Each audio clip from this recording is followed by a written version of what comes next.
পাঁচখন ৰাজ্যৰ ৭,০০০খন গাঁৱলৈ 4G মোবাইল সেৱা সম্প্ৰসাৰণকে ধৰি কেইবাটাও প্ৰস্তাৱত কেন্দ্ৰীয় কেবিনেটৰ অনুমোদন।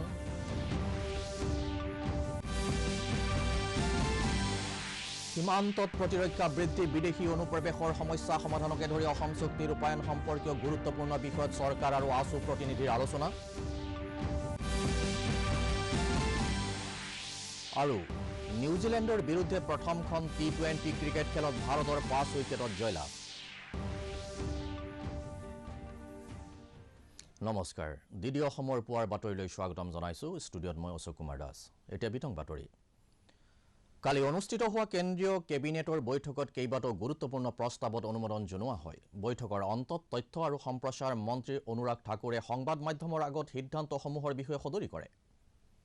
फेज 1, फेज 2 की जो रोड कनेक्टिविटी से जो क्षेत्र रह गए थे या left wing extremism hit affected area जो हैं, उनके जो बचे हुए काम हैं उनके लिए भी, और ये जो हमारे ट्राइबल क्षेत्र हैं, जनजातीय क्षेत्र हैं, विशेष तौर पर इनको इनका लाभ मिलने वाला है। जहां घने जंगल, पहाड़ और दरिया पार करके भी वहां पर सड़कें बनाने का काम किया जाएगा। इन प्रोजेक्ट्स के ऊपर कुल मिलाकर 33,822 करोड़ रुपए का व्यय अनुमानित है, जिसमें से केंद्र सरकार 22,978 करोड़ रुपए व्यय करेगी। और इस प्रोजेक्ट के पूरा होने से माननीय प्रधानमंत्री जी द्वारा वर्ष 2019 में जारी संकल्प पत्र, जिसमें 75 माइलस्टोन्स फॉर इंडिया एट 75 में शामिल संकल्प हर एक गांव को हर मौसम में सड़क से जोड़ने को सुनिश्चित करने का प्रयास ये पूरा किया जाएगा। जहां पर टेलीकॉम टावर्स नहीं हैं, टेलीकॉम कनेक्टिविटी नहीं है, जहां सड़कें नहीं हैं, उनके लिए जो 2 अलग विभागों के, मैं पहले टेलीकॉम मंत्रालय पर आऊँगा।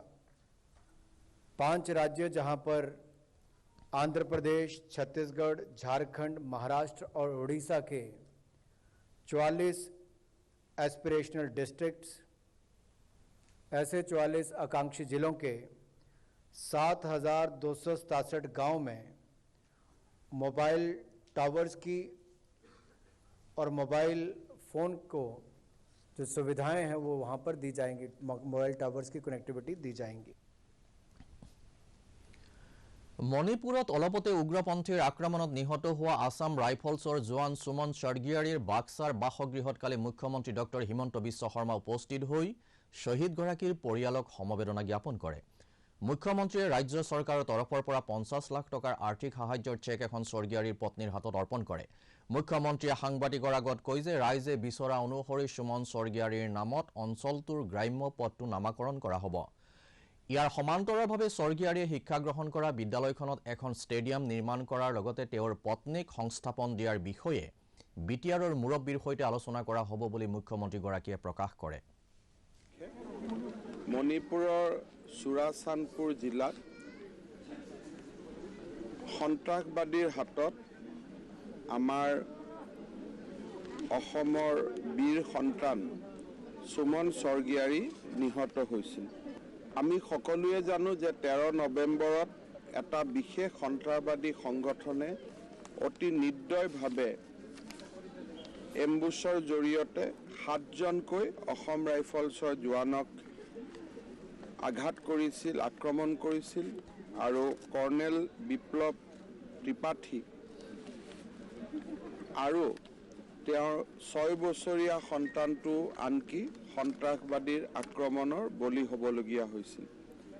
বীৰ শ্বহীদ এই ধৰণে সেনাবাহিনী, অৰ্ধসামৰিক বাহিনীৰ জোৱান সন্ত্ৰাসবাদীৰ হাতত নিহত হ'লে ৰাজ্য চৰকাৰে কেইদিনমান আগতে কেবিনেটত সিদ্ধান্ত লৈছিল যে আমি 50 লাখ টকাৰ এটা আৰ্থিক সাহায্য আগবঢ়াম। পথটি ধুনীয়াকৈ নিৰ্মাণ কৰি শ্বহীদ সুমন স্বৰ্গীয়াৰীৰ নামত নামাংকিত কৰিব লাগে। বিটিআৰৰ মুৰব্বী প্ৰমোদ বড়ো ডাঙৰীয়াৰ লগত আলোচনা মৰ্মে ৰাজ্য চৰকাৰে এইটো সিদ্ধান্ত লৈছে যে এই পথটো নিৰ্মাণ কৰি বীৰ শ্বহীদ সুমন স্বৰ্গীয়াৰীৰ নামত আমি উৎসৰ্গা কৰিম। মুখ্যমন্ত্ৰী ডক্টৰ হিমন্ত বিশ্ব শৰ্মাই কালি কইনাধৰা ৰাজ্যিক অতিথিশালাত ৰাজ্যখনৰ প্ৰাথমিক মাধ্যমিক উচ্চ আৰু কাৰিকৰী শিক্ষা বিভাগৰ কাম কাজৰ বিতংভাৱে পৰ্যালোচনা কৰে। আলোচনা কালত মুখ্যমন্ত্ৰীগৰাকীয়ে নিম্ন বুনিয়াদী আৰু মধ্য ইংৰাজী বিদ্যালয়ৰ চামিলকৰণ তথা মহাবিদ্যালয়সমূহৰ পৰা উচ্চতৰ মাধ্যমিকৰ শ্ৰেণীসমূহ আঁতৰোৱাৰ বাবে নিৰ্দেশ দিয়ে। ৰাজ্যৰ মহাবিদ্যালয়সমূহৰ ভূমিৰ সমস্যা, খালী পদ পূৰণ, বিশ্ববিদ্যালয়ৰ নতুন পদ সৃষ্টি, মহিলা মহাবিদ্যালয় আৰু আইন মহাবিদ্যালয়ৰ নিৰ্মাণ কাৰ্য খৰতকীয়া কৰা আদি বিভিন্ন দিশৰ বুজ লৈ সেইসমূহ কাৰ্যকৰী ব্যৱস্থা গ্ৰহণ কৰিবলৈ তেওঁ বিভাগীয় বিষয়াসকলক নিৰ্দেশ দিয়ে।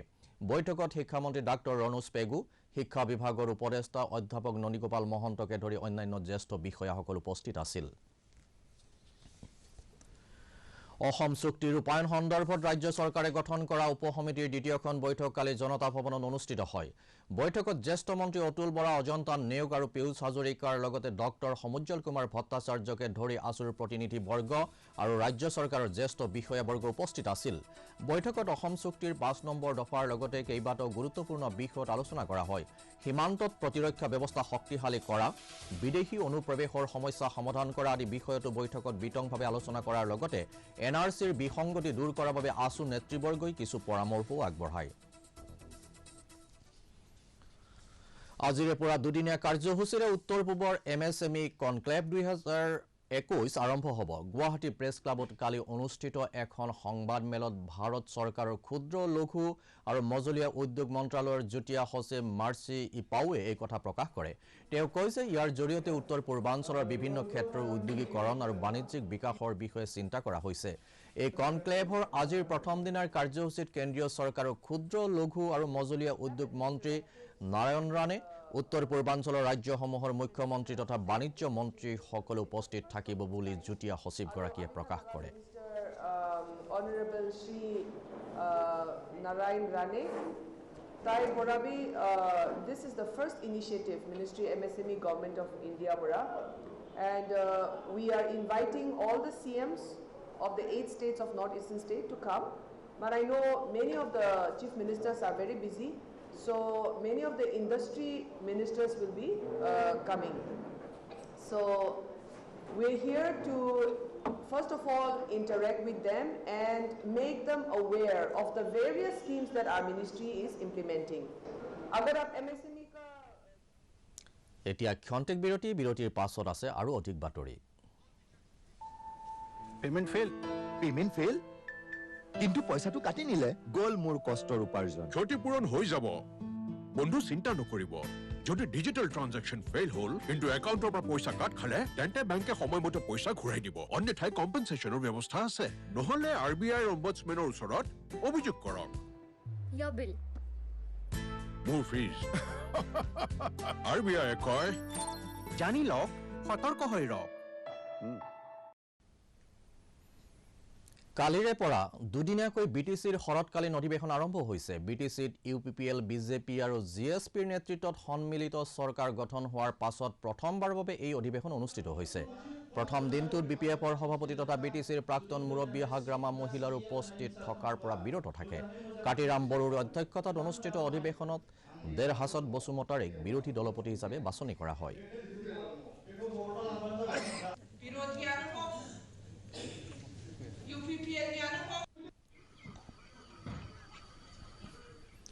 অসম ঔদ্যোগিক উন্নয়ন নিগমৰ অধ্যক্ষৰ দায়িত্ব গ্ৰহণ কৰাৰ পাছত বিধায়ক প্ৰশান্ত ফুকনে কালি কলিয়াবৰৰ কেইবাটাও উদ্যোগ পৰিদৰ্শন কৰে। কলিয়াবৰৰ নলতলি আৰু ভোমৰাগুৰিস্থিত অসম ঔদ্যোগিক উন্নয়ন নিগমৰ দুখনকৈ উদ্যোগিক ক্ষেত্ৰত স্থাপন কৰা কিৰ্লোস্কাৰ, বাৰ্জাৰকে আদি কৰি কেইবাটাও প্ৰতিষ্ঠান কালি নৱনিযুক্ত অধ্যক্ষগৰাকীয়ে আকস্মিকভাৱে পৰিদৰ্শন কৰে। কৰ্মচাৰীসকলে লাভ কৰা সা সুবিধা, দৰমহাকে আদি কৰি উদ্যোগসমূহৰ আন্তঃগাঁথনি লাভালাভৰ উপৰিও চৰকাৰৰ ৰাজকোষলৈ যোৱা কৰৰ পৰিমাণ আদি বিষয়সমূহৰো তেওঁ বুজ লয়। অকুপেঞ্চি, তাত থকা ইণ্ডাষ্ট্ৰীবিলাক আৰু তাৰ পৰা আমাৰ যিখিনি উপাৰ্জন হয়, আমি কেনেকৈ হয়, কিমান হৈছে, এমপ্লয়মেণ্ট জেনেৰেটিং কেনেকৈ হৈছে, এই গোটেই কথাবিলাক মই স্পট ভিজিট কৰি চোৱা এটা ব্যৱস্থা কৰি আজি প্ৰথমবাৰৰ বাবে আজি কলিয়াবৰত থকা নলতলি আৰু ভোমৰাগুৰিলৈ যোৱাৰ ব্যৱস্থা কৰিছোঁ।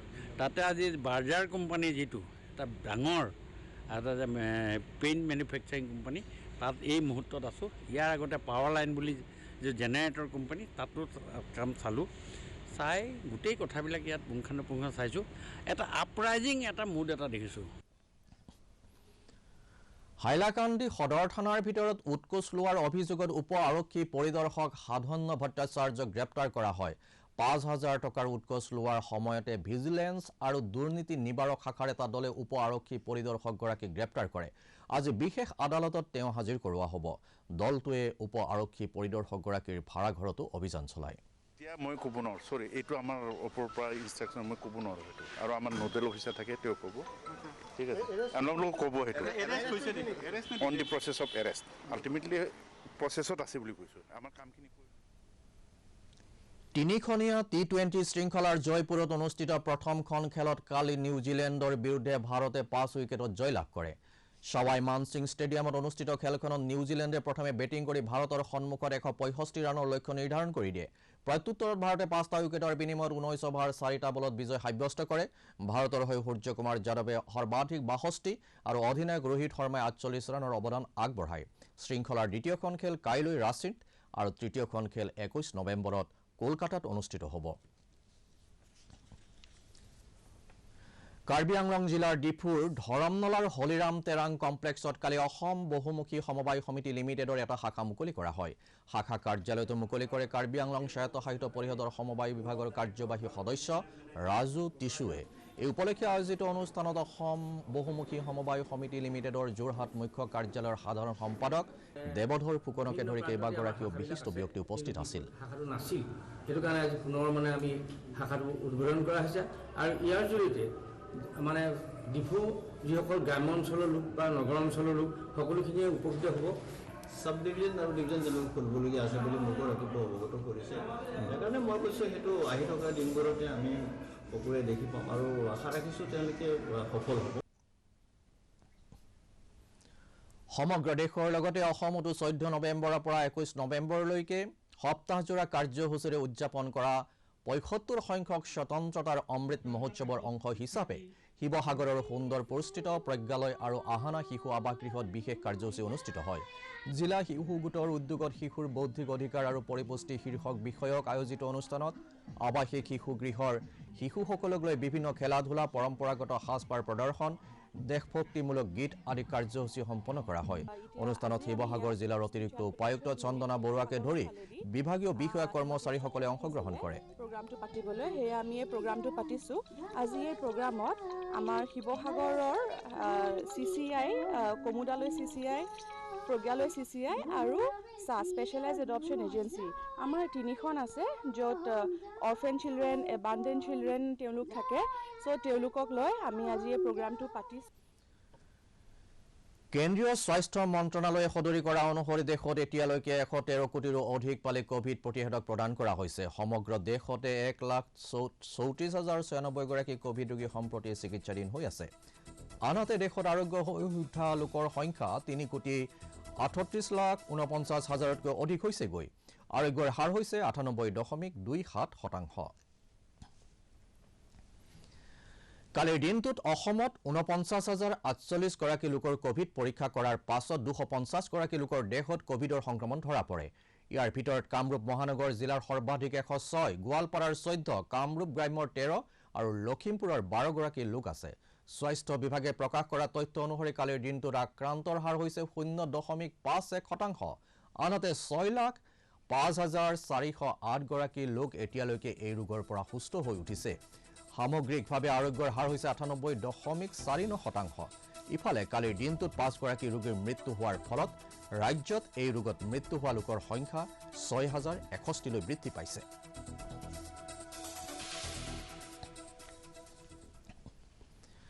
চৰাইদেউ জিলাৰ সোণাৰীৰ পুৰণি টাউকাক চাহ বাগিচাত কালি বিনামূলীয়া চিকিৎসা শিবিৰ এটা অনুষ্ঠিত হয়। কেন্দ্ৰীয় সংৰক্ষিত আৰক্ষী বাহিনীৰ 149 নম্বৰ বেটেলিয়নৰ উদ্যোগত আয়োজিত শিবিৰটোত অঞ্চলটোৰ প্ৰায় 200 গৰাকী লোকে বিনামূলীয়া চিকিৎসা সেৱা আৰু ঔষধ লাভ কৰে। শিবিৰত বেটেলিয়নটোৰ কমাণ্ডেণ্ট ললিত কুমাৰ বাৰ্মা উপস্থিত আছিল। सीआरपीएफ द्वारा अनेक अवसर पर इस प्रकार के सिविक एक्शन प्रोग्राम्स का आयोजन किया जाता है। इसी क्रम में आज इस कैंप में हमने चिकित्सा से संबंधित सुविधाएं उपलब्ध करवाने का प्रयास किया है। पुलिस एवं पब्लिक रिलेशनशिप को बढ़ावा देने के लिए और जनसंपर्क को आगे बढ़ाने के लिए इस प्रकार के आयोजन सीआरपीएफ को গুৱাহাটী দূৰদৰ্শন কেন্দ্ৰৰ বাতৰি আৰু অন্যান্য অনুষ্ঠানসমূহ আমাৰ ইউটিউব চেনেল DD নিউজ গুৱাহাটীৰ যোগেদিও চাব পাৰিব।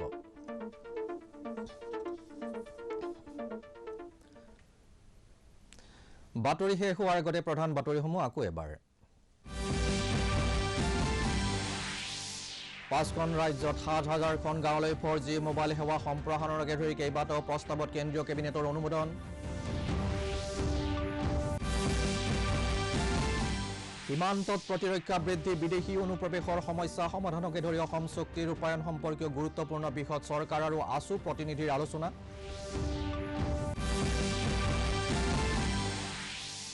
আৰু নিউজিলেণ্ডৰ বিৰুদ্ধে প্ৰথমখন T20 ক্ৰিকেট খেলত ভাৰতৰ 5 উইকেটত জয়লাভ। পুৱাৰ বাতৰি ইমানেই। পৰৱৰ্তী বাতৰি বিয়লি 4 বজাত। নমস্কাৰ।